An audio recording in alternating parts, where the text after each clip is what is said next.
जन्म नाही पुन्हा।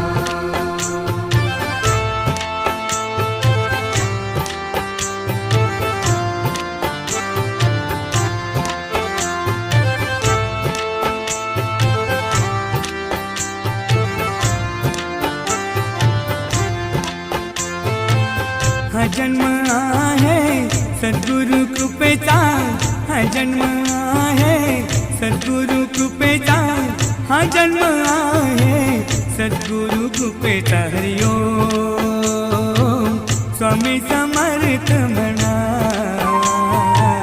हा जन्म